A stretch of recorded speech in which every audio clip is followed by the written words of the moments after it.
Physiotherapy का athlete की जिंदगी में क्या रोल होता है? फिजियोथेरेपिस्ट का सिर्फ एथलीट की लाइफ में ही रोल नहीं होता है, नॉर्मल लोगों की ज़िंदगी में भी रोल होता है। आपने जैसे कि हरविंदर हैं और बाकी के और जो भी प्लेयर्स थे उनको आपने फिजियोथेरेपी की ट्रेनिंग दी थी। क्या क्या चैलेंजेस होते हैं? जब आप एलीट एथलीट के साथ काम करते हो तो आपको देखना होता है कि उसकी बॉडी को रिक्वायरमेंट क्या है। शीतल की जर्नी बहुत ही इंटरेस्टिंग जर्नी है। पहली फीमेल आर्चर आर्मलेस और वर्ल्ड आइकन है, और वो इंडिया से कोई पहली बार फाइनल में पहुंचा था जिसके लिए गोल्ड की फाइट थी। और हरविंदर ने वो सारा प्रेशर ऐसे कंज्यूम किया जैसे मतलब आप वर्ल्ड आर्चरी के वेबसाइट पे देखना, उसे 1 in million पिक्चर है रेन में, जिसमें आंखों में लोगों को दिखता नहीं है, विंड चल रहा है, रेन आ रही है और आपको टारगेट नहीं दिखता है। उस बंदे ने 10 पे 10 मारे हैं और अपने आप को प्रूव किया है कि उससे बेस्ट एथलीट है ही नहीं वर्ल्ड में। एथलीट को वो समझाना कि आपके लिए खेलना भी गलत है, बहुत टफ टास्क है। बचपन से तब से ट्रेनिंग करते हैं, सडन कोई मेजर इंजरी आ जाए। जैसे आपका प्रोफेशन है, इसमें जाने के लिए कैसे आज के जो युवा हैं वो कैसे प्रोत्साहित हो? जब मैंने स्टार्ट किया था तो फिजियोथेरेपिस्ट को एक टिपिकली कहूँ तो मसाज वाले के तौर पे देखा जाता था।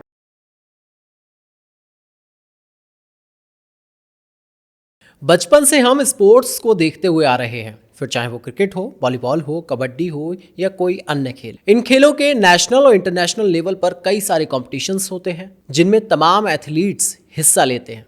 क्या आपको पता है कि इन एथलीट्स के पीछे एक बड़ी टीम होती है इनको सपोर्ट करने के लिए, जिसमें डाइटिशियन, कोच, फिजियोथेरेपिस्ट जैसे तमाम लोग होते हैं।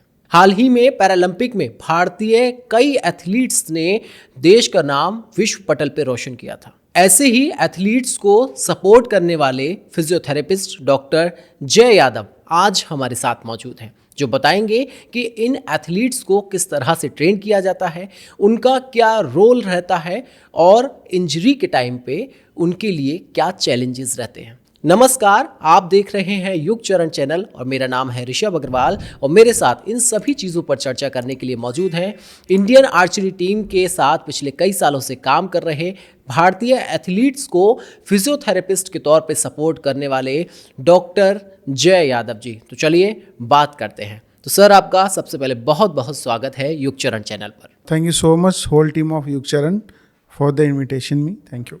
आपने अपना कीमती समय निकाला, हम तो धन्य हो गए कि आप अपने कीमती समय में हमें समय दे रहे हैं। आप से सबसे पहले मैं यही जानना चाहूँगा कि थोड़ा सा आप डिस्क्राइब कीजिए हमारे व्यूअर्स के लिए कि फिजियोथेरेपी का जो इंडियन आर्चरी टीम में या एथलीट की ज़िंदगी में जो है क्या रोल होता है? फिजियोथेरेपिस्ट का सिर्फ एथलीट की लाइफ में ही रोल नहीं होता है, बाकी लोगों की, नॉर्मल लोगों की ज़िंदगी में भी रोल होता है। बट हाँ, मैं स्पोर्ट्स में काम करता हूँ तो स्पोर्ट्स का मैं ज़्यादा एक्सप्लेन कर सकता हूँ। वो ये कि हमारा प्लान ये होता है कि जो भी एथलीट है या जिस भी रिस्पेक्टिव हम गेम्स में काम करते हैं, तो एथलीट का वार्म अप एसेंसी के साथ बैठ के डिज़ाइन करना, कूल डाउन डिज़ाइन करना, उनके इंजरी प्रिवेंशन पे काम करना, उनके रिहैब पे काम करना, उनकी रिकवरी पे काम करना, ये हमारा मेजर की फैक्टर है जिस पे हमें काम करना पड़ता है। और बीइंग एज अ थेरेपिस्ट बहुत इंटरेस्टिंग है काम, तो मज़ा आता है ये करते हुए मुझे। जी बिल्कुल, हमने देखा था कि पिछले दिनों किस तरह से आपने जिन लोगों को, जिनके टीम के आप फिजियोथेरेपिस्ट थे, उन्होंने किस तरह से देश का नाम रोशन किया, उस बारे में हम बात करेंगे। मैं आपसे जानना चाहूँगा कि क्या एक्सपीरियंस था उस टाइम पे, क्योंकि आप जिनको ट्रेन कर रहे हैं, जिनके साथ में हैं, वो गोल्ड लेकर आ रहे हैं, देश का नाम रोशन कर रहे हैं, तो आपके लिए वो उस टाइम पे क्या मोमेंट रहा होगा? वो moment life time memorable moment है, जिसे मैं तो क्या, दुनिया में जो भी इंडियंस हैं वहाँ पे अवेलेबल थे, टीम्स का पार्ट थे या जो इंडिया में थे, कोई नहीं भूल सकता। क्योंकि वो एक ऐसे मोमेंट थे जब गूज बम्प आते हैं, जब आपका नेशनल फ्लैग ऊपर जाता है, नेशनल एंथम बजता है, तो उससे बेस्ट फीलिंग तो दुनिया में मुझे नहीं लगता कोई है। बिल्कुल, प्यार से भी ज़्यादा इंपॉर्टेंट वो चीज़ है, being as a sports fraternity, कि मुझे वो सबसे ज़्यादा इंपॉर्टेंट लगता है और मज़ा आता है उस चीज़ को जीने में, करने में, तो वो एक गूज बम्प आता है। बिल्कुल। तो आपने जैसे कि हरविंदर हैं और बाकी के और जो भी प्लेयर्स थे उनको आपने फिजियोथेरेपी की ट्रेनिंग दी थी, तो ऐसे में क्या क्या चैलेंजेस होते हैं, क्या क्या आपको वर्क करना पड़ता है उनके ऊपर? क्योंकि अमूमन इंडिया में कोचेस का नाम आता है कि कोच कौन है, एथलीट है, उनका कोच कौन है, लेकिन फिजियोथेरेपिस्ट का नाम बहुत कम लोग ही जान पाते हैं। तो बेसिकली आपके लिए क्या चैलेंजेस रहे थे और किस तरह से आपने उस पे काम किया था उन लोगों के लिए? फिजियोथेरेपिस्ट का नाम आता है, ऐसा नहीं है कि नहीं आता, पर इंजरी होने के बाद आता है। बिल्कुल। कि रीज़न ये था कि फिजियोथेरेपिस्ट ने देखा नहीं तो इस वजह से इंजरी हो गई। हाँ, बाकी क्रिकेट में जो फिजियोज हैं उनका नाम होता है बाकी ओलंपिक स्पोर्ट्स के कंपैरिजन में। तो ये एक थोड़ा सा ड्रॉबैक है, बट हाँ ठीक है, कहीं ना कहीं हमें मोटिवेट करता है काम करने के लिए, तो ड्रॉबैक तो नहीं बोलूँगा मैं।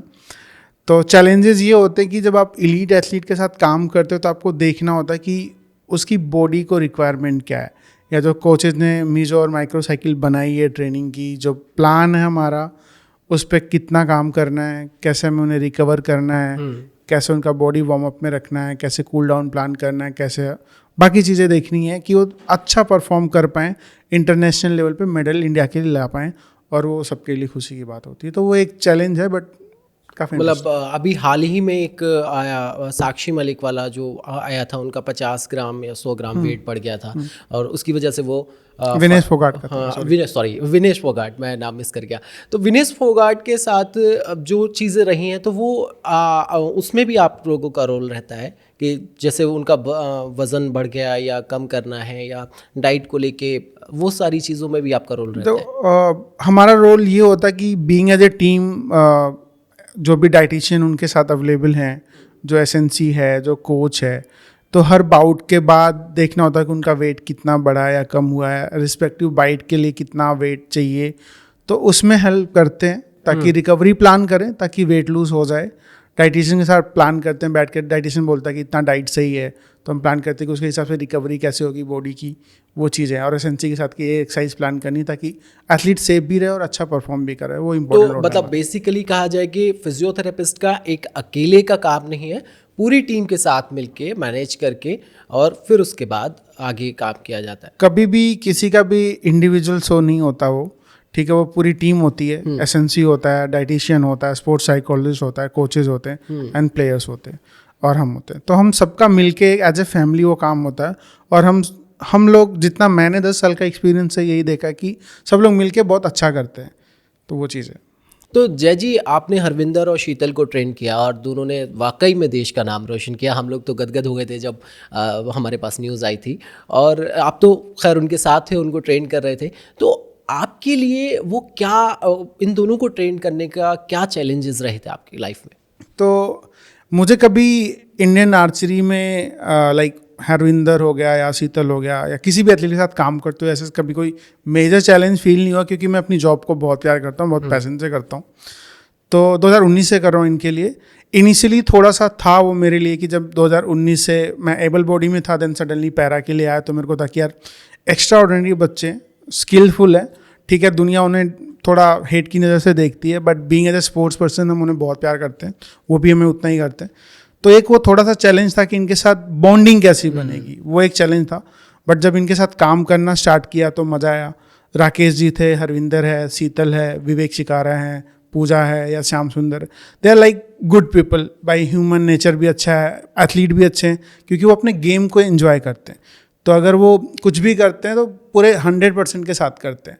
तो काम करने में से कभी चैलेंज नहीं है, बस एक ही चैलेंज था कि इनिशियली थोड़ा सा बॉन्डिंग बनाने में चैलेंज था।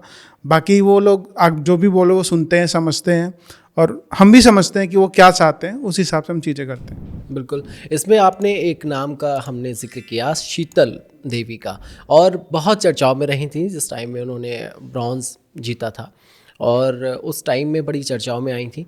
तो मैं आपसे जानना चाहता हूँ, क्योंकि आपने उनको ट्रेन किया, उनके साथ रहे, तो किस तरह की जो है जर्नी रही उनकी? शीतल की जर्नी बहुत ही इंटरेस्टिंग जर्नी है।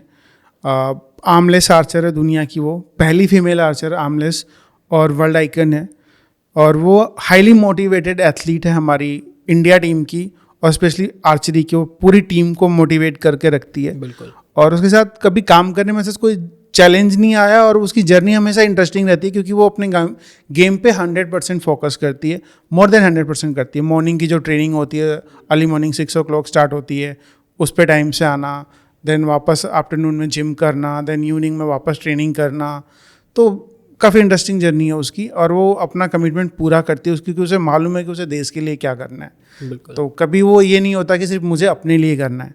उसका हमेशा से होता है मुझे देश के लिए करना, तो उसने वो प्रूव किया है और हम सबको प्राउड फील करवाया। बिल्कुल। और जैसे कि आपने अभी ये जिक्र किया कि 2019 से आप इंडियन आर्चरी टीम के साथ काम कर रहे हैं, तो इस दौरान आपने बहुत सारे प्लेयर्स के साथ, उन लोगों के साथ भी काम किया जो अभी उस लाइन में लगे हुए हैं और देश का नाम आने वाले समय में रोशन करेंगे।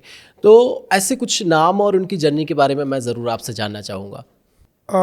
ऐसे नाम में ओजस है जो 2022 के एशियन गेम्स में आया था इंडिया टीम में। उसका टो फ्रैक्चर था जिसे डॉक्टर्स ने बोला था कि नहीं इसका खेलना पॉसिबल नहीं है, तो आई कि नहीं, I am the person who is taking the responsibility, he will play. तो मेडिकल क्लियर किया उसने, परफॉर्म किया। 1.5 साल वो इंडियन टीम में रहा है। 1.5 साल तक उसने एक भी टूर्नामेंट ऐसा नहीं था जिसमें उसने गोल्ड नहीं जीता हो, इंक्लूडिंग एशियन गेम्स। और इंडिया का पहला युवा एथलीट है जिसने एशियन गेम्स भी जीता और वर्ल्ड चैम्पियन भी बना। इंडिया की तरफ से पहली बार कोई वर्ल्ड चैम्पियन बना था। तो ऐसे लोग भी हैं जो आने वाले टाइम में अगले ओलंपिक में अच्छा करेंगे। एंड प्रियांश है, कुशल है, बहुत सारे एथलीट हैं, तो वो अच्छा कर रहे हैं रिस्पेक्टिव, क्योंकि उनको पता है कि उन्हें करना क्या एग्जैक्टली। हाँ, बट हमें लाइमलाइट नहीं मिलती क्रिकेट की तरह, वो सैड पार्ट है हमारी ज़िंदगी का। वो तो कुछ ना कुछ चीज़ें रहती ही हैं जीवन में जो रह जाती हैं, लेकिन जो आप वाकई में काम कर रहे हैं वो, और उसके माध्यम से जो एथलीट्स अपने देश के लिए कर रहे हैं वो वाकई में गज़ब है। और जिस तरह से खबरें आती हैं, न्यूज़ आती हैं हमारे पास, तो हम भी गदगद होते हैं कि देश का नाम रोशन हो रहा है। और कहीं ना कहीं जो आपको जानता है, डॉक्टर जय यादव जी को जानता है, तो वो कहीं ना कहीं फील करता होगा कि उनके साथ का बंदा या उनके टच में जो बंदा है वो फोड़ रहा है भाई कहीं ना कहीं।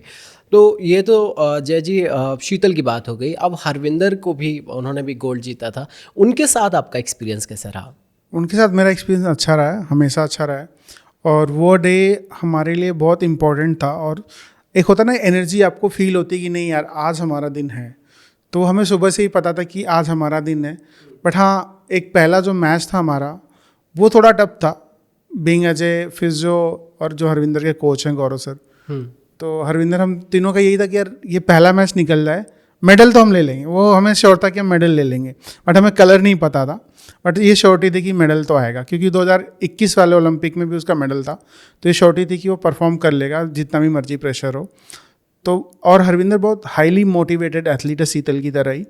तो खाली टाइम में वो मोटिवेशनल सॉन्ग सुन लेता है, म्यूजिक सुन लेता है या थॉट सुन लेता है और अपने आप को मेडिटेट कर लेता है। तो वे लाइक थोड़ा चिल माहौल रखते हैं, फैमिली वाला रखते हैं, प्रेशराइज नहीं करते। तो वो चीज़ें हैं और वो उसे पता था उसे करना क्या है। तो फर्स्ट मैच जब हमने जीता तो दिन ये था हरविंदर की, भैया डग आउट में बैठे थे लाइक कि अब तो हो गया भाई, अब कर लेंगे। तो लाइक कि आज तो किला फतेह कर लेंगे। तो बैक टू बैक 4 मैचेस जीते उसने। और जब फाइनल में पहुंचा तो final was like very interesting, क्योंकि इंडिया से कोई पहली बार फाइनल में पहुंचा था जिसके लिए गोल्ड की फाइट थी। और हरविंदर ने वो सारा प्रेशर ऐसे कंज्यूम किया जैसे मतलब उसने पता नहीं ज़िंदगी में कितने फाइनल खेले हैं। तो उसने एक बार भी, एक शॉट में भी वो सिकन नहीं दिखी कि यार वो फाइनल खेलने का एक्सपीरियंस नहीं है। तो जब वो गोल्ड जीता, वो मूवमेंट वाला कि मैं तो कभी नहीं भूल सकता, बाकी लोगों का मुझे नहीं पता। बिल्कुल नहीं भूल सकते हैं। और आप जिस तरह से वो स्टोरी, वो मोमेंट को बता रहे हैं, तो मैं मतलब अभी बैठा हुआ एज अ होस्ट उसको जी रहा हूँ, मेरी आंखों में वो चलचित्र चल रहा है कि किस तरह से वो प्राउड मोमेंट रहा होगा। तो इसके साथ आपने और भी जो एथलीट्स हैं उनके साथ काम किया है, जैसे राकेश जी हैं, तो उन लोगों के साथ आपके किस तरह के एक्सपीरियंसेस रहे हैं? राकेश के साथ हमेशा भाई वाला रिश्ता रहा है। इन दो में से बड़ा है थोड़ा सा, बट उसने हमेशा भैया ही बोला, मुझे रिस्पेक्ट दी है, मैंने भी उसको रिस्पेक्ट दी। तो वो कभी भी हमारा कुछ भी डिस्कशन होता है उसको कहता है कि भाई हो जाएगा, ज़िंदगी में हमने इतने उतार चढ़ाव देखे हैं, ये तो कुछ नहीं, हो जाएगा। एंड जो उसका मैच था क्वार्टर फाइनल सेमीफाइनल का, आप वर्ल्ड आर्चरी की वेबसाइट पे देखना, उसे 1 in million पिक्चर है रेन में, जिसमें आंखों में लोगों को दिखता नहीं है कि विंड के आगे विंड चल रहा है, रेन आ रही है और आपको टारगेट नहीं दिखता है। उस बंदे ने 10 पे 10 मारे हैं और अपने आप को प्रूव किया है कि उससे बेस्ट एथलीट है ही नहीं वर्ल्ड में। तो वो एक फीलिंग थी, वो एक चैलेंज था जो बीइंग एज ए स्पेक्टेटर, क्योंकि उस टाइम हम डग आउट में होते हैं, बाहर होते हैं, स्पेक्टेटर एरिया में होते हैं, एथलीट और कोच ही होते हैं। तो हमें ये था कि यार ये मूवमेंट है ना, ये सही हो जाए, क्योंकि बारिश में हमें पता होता है कि यार नहीं दिखता टारगेट। और एक राकेश के लिए मेंटल टफनेस था कि यार उस चीज़ को कट करना है, जीतना है। तो वो टारगेट नहीं दिखता। उसके बाद भी उसने सिल्वर मेडल जीता, ब्रॉन्ज जीता और अपने आप को प्रूव किया। वो विन देखा, आप इमेजेस देखना कितनी प्यारी इमेजेस हैं, शायद वो राकेश के लिए भी मेमोरेबल है। तो वो हमेशा एक अच्छा माहौल रखा उसने, और कभी मुझे ऐसा चैलेंज नहीं आया, तो मैं चैलेंज के बारे में नहीं बोल सकता यार। ये तो राकेश जी की बात हो गई। और जो एथलीट्स हैं उनके साथ किस तरह का एक्सपीरियंस, या आपके जो भी आपका अब तक का करियर इस फील्ड में इनका इंडियन टीम के साथ रहा है, इंडियन आर्चरी टीम के साथ, तो कहीं आपको लगा हो कि यार नहीं, यहाँ गड़बड़ हो रहा है, ये भाई यहाँ नहीं हो पा रहा? मेरी लाइफ 10 साल के कैरियर में मुझे लगता है मेरी झड़प शायद हार्डली 2-3 प्लेयर्स के साथ हुई है।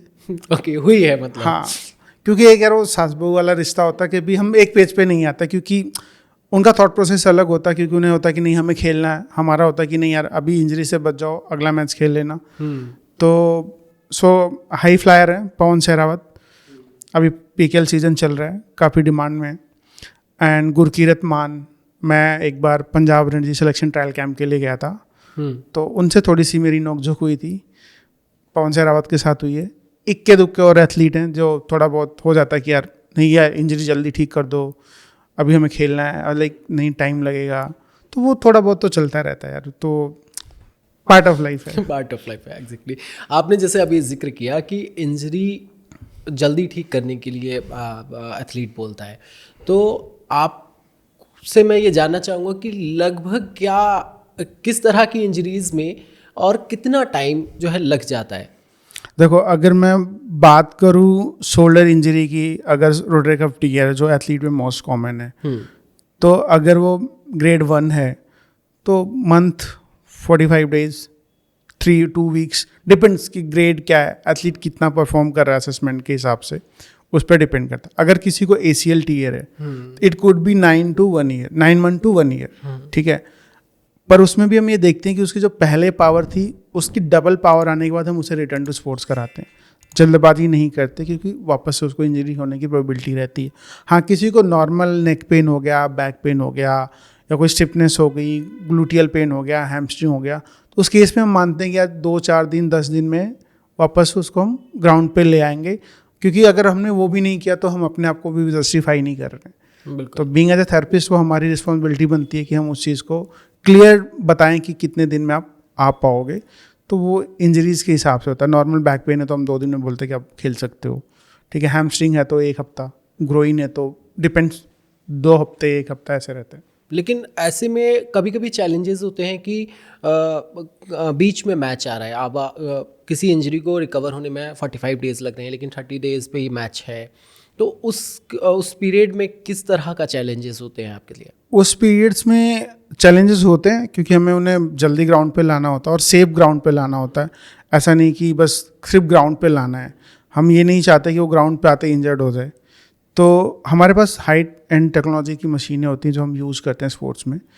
और हमारा असेसमेंट क्विक होना चाहिए, रिलायबल होना चाहिए, एथलीट से कम्युनिकेशन क्लियर होना चाहिए, कोचेस का प्लान क्लियर होना चाहिए कि इस इंजरी में इतना टाइम लगने वाला है, ऐसे हम प्रोग्रेस करने वाले हैं, उसका रिहैब उसके अकॉर्डिंग प्लान होना चाहिए, तो उस हिसाब से हम करते हैं।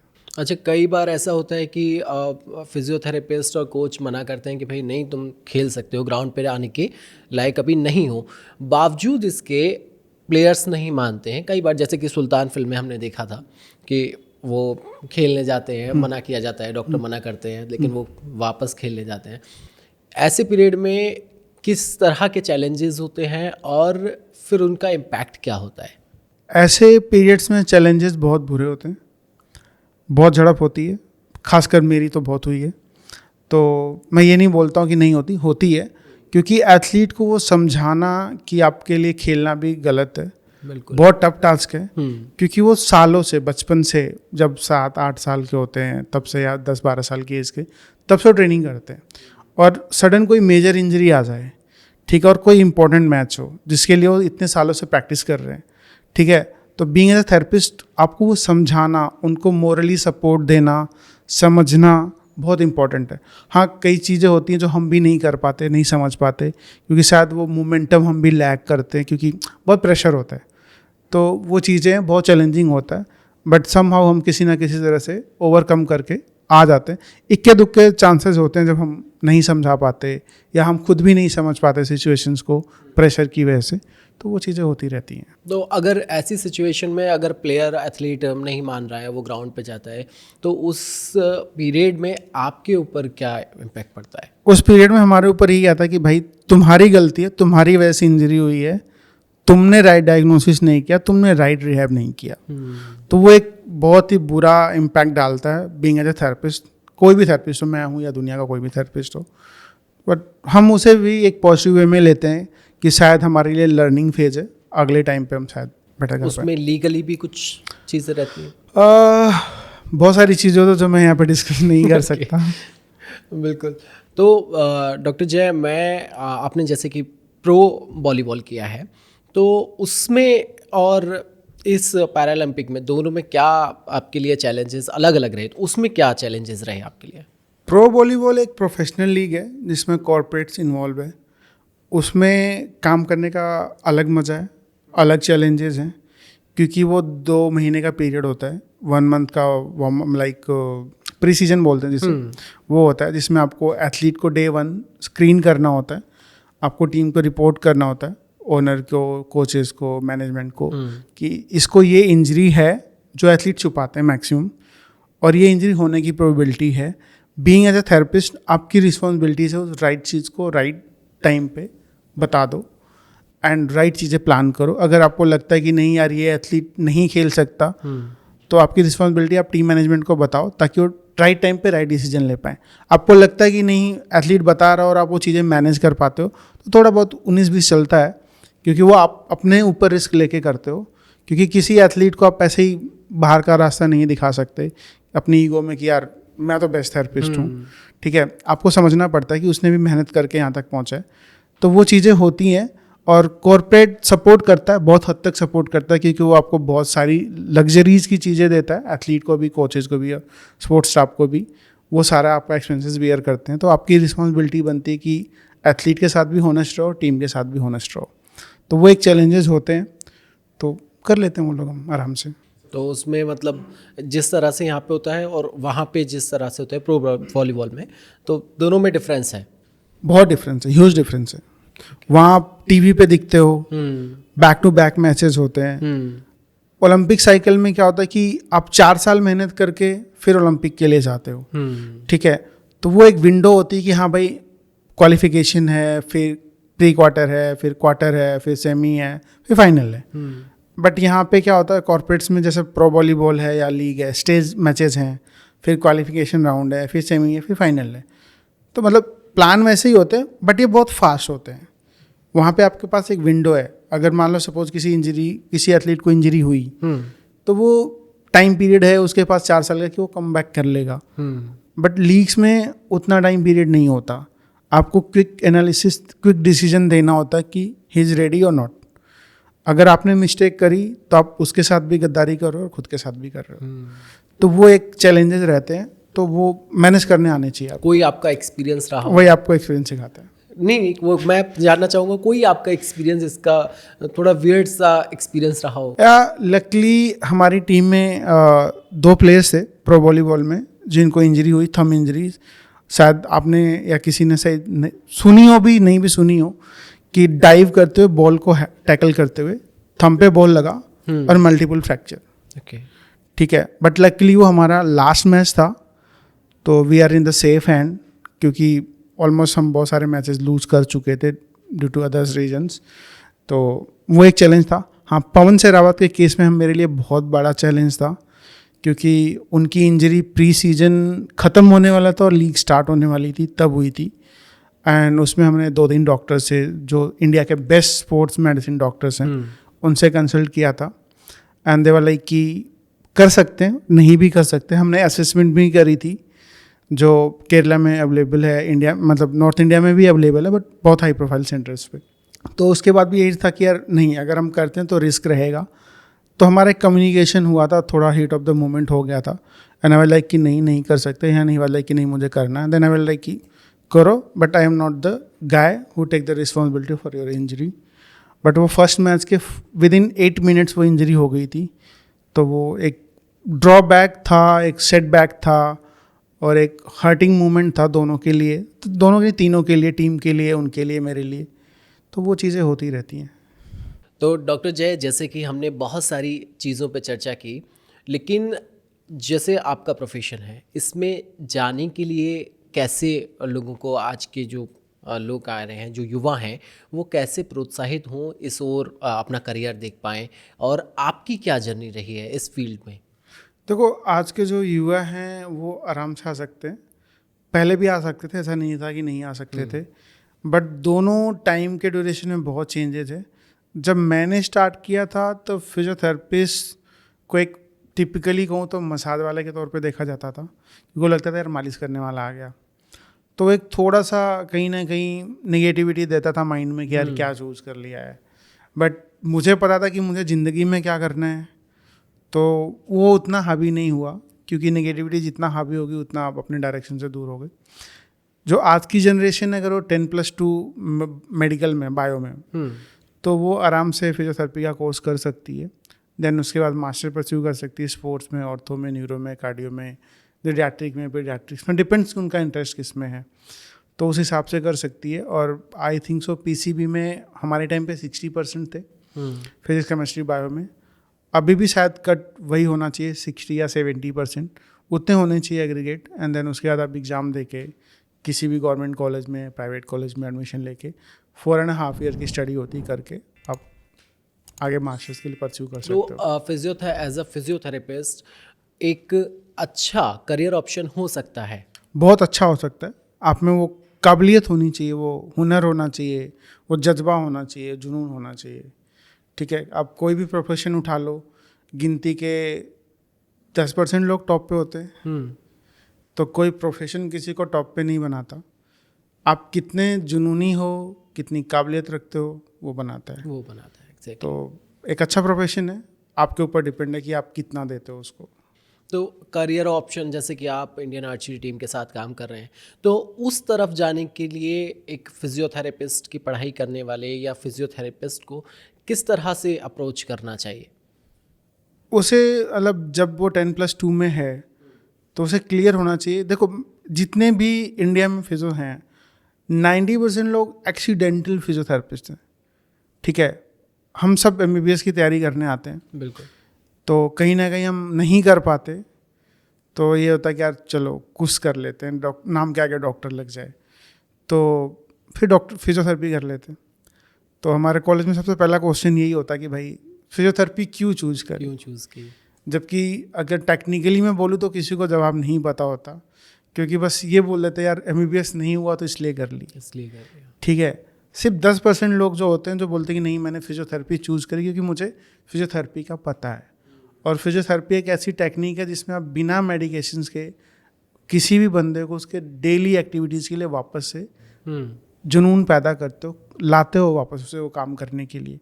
आप एक एग्जाम्पल के तौर पे उस बंदे को उठा लो जिसका रोड साइड एक्सीडेंट हुआ और चल नहीं पा रहा है।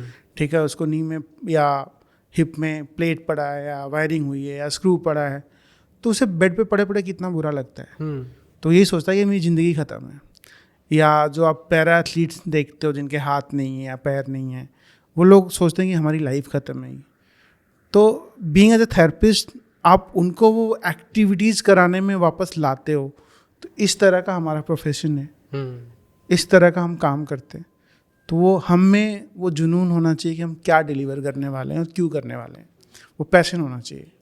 और जैसे कि आपने बताया कि 90% जो इंडियन फिजियो हैं वो एक्सीडेंटल हैं, तो एक एक्सीडेंटल नॉर्मल फिजियोथेरेपिस्ट और एक एथलीट के लिए, आर्चरी के लिए काम करने वाला फिजियोथेरेपिस्ट, इन दोनों में क्या कितना फ़र्क है और दोनों चीज़ें किस तरह से काम करती हैं? देखो, एक्सीडेंटल सिर्फ मैंने एक वर्ड यूज़ किया है, ठीक है, क्योंकि कहीं ना कहीं हम सब MBBS तैयारी करते हैं इसलिए नहीं कर पाते तो फिजियोथेरेपी कर लेते हैं। बट हाँ, एक जो नॉर्मल हॉस्पिटल में फिजियोथेरेपी कर रहे हैं और जो एक स्पोर्ट्स में काम कर रहे हैं, उनमें ह्यूज डिफरेंस है।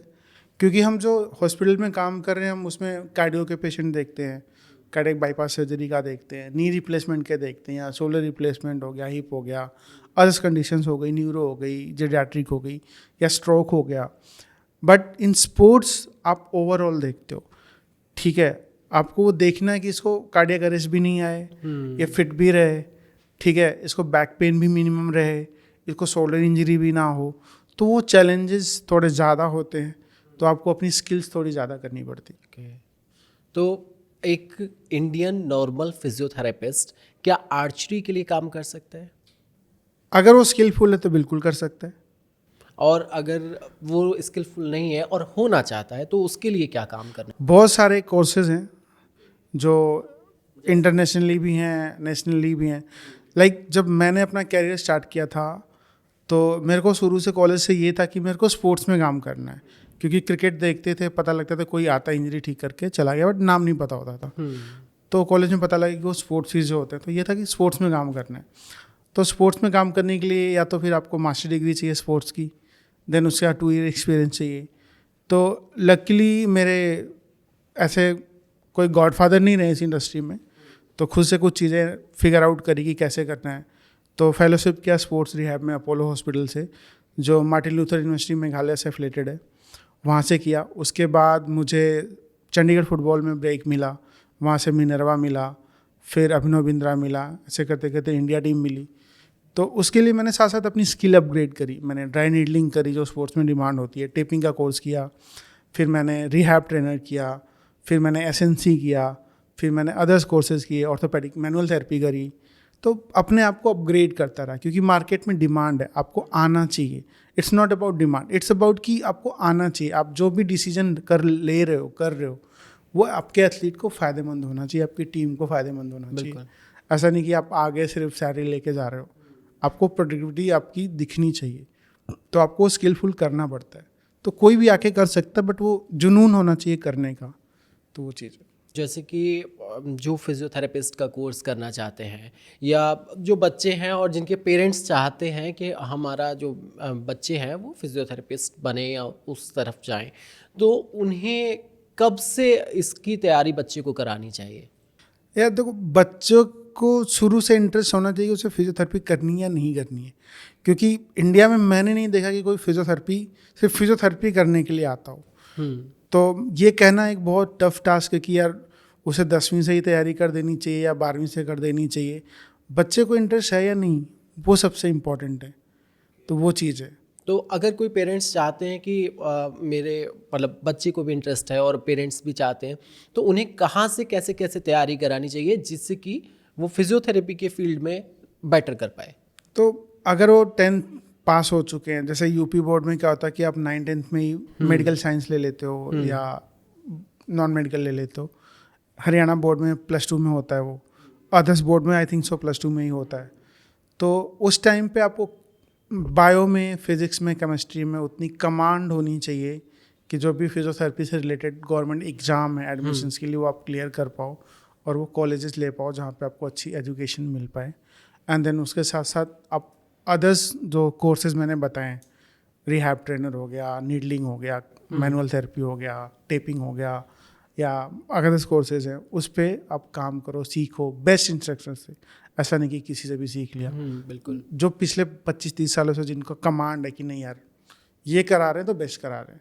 जैसे मैंने ड्राई नीडलिंग सीखी है क्रिक स्मिथ से, तो he is the best in the world, क्योंकि वो साउथ अफ्रीकन क्रिकेट टीम के 30 साल फिजियोथेरेपिस्ट रहे हैं।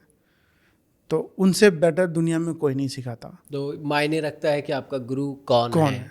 तो बहुत उसी मायने हिसाब से- रखता है। ओके। तो बेटर गुरु कैसे चूज करें, तो उसके लिए भी कुछ आप टिप्स दें।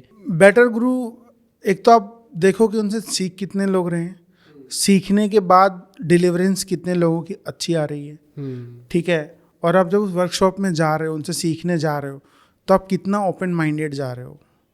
सिर्फ जस्ट बिकॉज ऑफ टैग कि ये बड़ा आदमी है इससे सीखना है, उसके लिए नहीं। ओके। क्या सीखना है, क्यों सीखना है, वो इम्पोर्टेंट है। वो ज़्यादा मायने रखता है। ओके।